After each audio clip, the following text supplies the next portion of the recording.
Assalamualaikum warahmatullahi wabarakatuh. Perkenalkan, nama saya Sri Mulyani dengan nomor NPM 221000043. Di sini saya akan mempresentasikan tugas agama diambil dari buku Bahasa Indonesia, Penulisan dan Penyajian Karya Ilmiah. Di dalam buku ini terdapat materi yang saya ambil adalah pengertian makalah, karakteristik, dan yang lainnya. Yang pertama, pengertian makalah yaitu makalah adalah tulisan resmi tentang suatu pokok yang dimaksudkan untuk dibacakan di muka umum dalam suatu persidangan dan yang sering disusun diterbitkan. Dapat disimpulkan bahwa makalah adalah sebuah karya tulis yang membahas pokok persoalan tertentu berdasarkan studi ditulis secara sistematis serta melalui analisis yang logis dan objektif. Selanjutnya, makalah memuat dan menguji analisis yang logis dan objektif. Makalah memuat menggunakan kaidah ilmiah, metode ilmiah, bahasa baku, tata tulis, dan bersifat objektif, sistematis, lugas, jelas, konsisten, logis, dan empiris berdasarkan faktanya. Selanjutnya, karakteristik.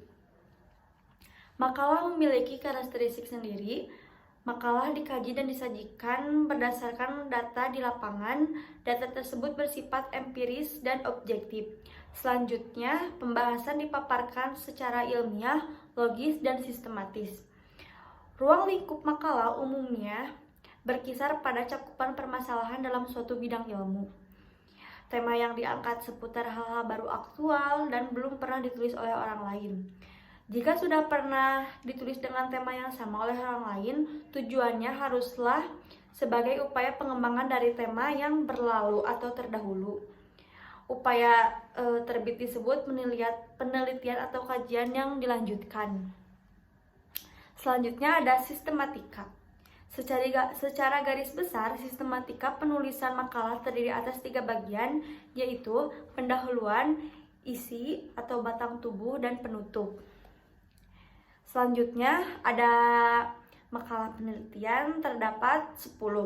Yang pertama ada judul, yang kedua ada nama dan afiliasi, yang ketiga ada abstrak dan kata kunci, yang keempat ada pendahuluan, yang kelima ada kajian literatur, dan yang keenam ada metode, ketujuh hasil atau temuan dan analisis pembahasan, yang kedelapan simpulan dan saran, yang kesembilan daftar pustaka dan daftar pengujian, dan yang terakhir ada lampiran jika ada. Selanjutnya, makalah non-penelitian. Makalah non-penelitian atau makalah konseptual adalah makalah yang bersih hasil pemikiran atau ide mendalam dan kritis tentang masalah dalam bidang ilmu tertentu. Makalah jenis ini tidak mencantumkan metode penelitian karena tidak ditulis berdasarkan hasil penelitian di lapangan, tetapi diturunkan dari gagasan penulis yang perolehnya dari pengalaman, fenomena, fakta lapangan, atau bahkan hasil penelitian terdahulu. Selanjutnya ada tahap penulisan. Yang pertama ada memilih topik. Memilih topik adalah pilihlah topik makalah yang menarik dan paling Anda kuasai. Topik yang ditentukan yang tidak terlalu luas dan tidak pula terlalu rumit akan menuntut penulis untuk fokus. Yang kedua, menentukan tujuan penulisan, yaitu tujuannya untuk meyakinkan pembaca agar mendukung atau mempercayai topik Anda atau menjelaskan bagaimana melakukan hal-hal tertentu. Yang ketiga ada menetapkan tesis. Tesis adalah penggabungan topik dan tujuan. Dalam bahasa umum, tesis sama dengan tema. Tesis dinyatakan dengan menggunakan topik atau menyatakan poin-poin yang akan dibahas di dalam makalah tersebut. Dan yang terakhir ada pembuatan kerangka atau yang disebut dengan outline. Tujuannya untuk pembuatan kerangka adalah meletakkan ide-ide tentang topik dalam format yang terorganisasi. Selanjutnya ada jenis makalah. Makalah studi dan makalah kerja termasuk makalah yang dapat dipresentasikan dalam forum, tetapi tidak demikian halnya dengan makalah kajian. Berikut 3 jenis makalah tersebut sesuai dengan tujuan dan penulisannya. Yang pertama ada makalah studi. Makalah studi atau makalah ilmiah adalah makalah yang bersumber dari hasil penelitian untuk tujuannya menyelesaikan studi S1, S2, dan S3. Panjang makalah studi minimal 15 halaman makalah. Makalah studi ditulis sebagai suatu sarana pemecahan masalah secara ilmiah. Ada 2 macam makalah studi menurut pendekatannya, yaitu makalah yang menggunakan pendekatan kuantitatif dan kualitatif.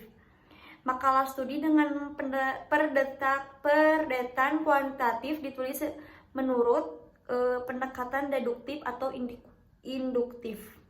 Selanjutnya ada makalah kerja. Makalah kerja yaitu makalah yang disusun untuk dibentangkan dalam suatu seminar atau lokakarya.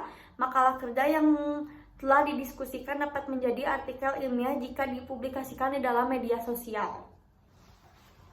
Selanjutnya yang terakhir ada makalah kajian. Makalah kajian atau makalah kritis adalah yang disusun untuk memecahkan masalah kontroversial, bukan untuk dibatangkan dalam seminar.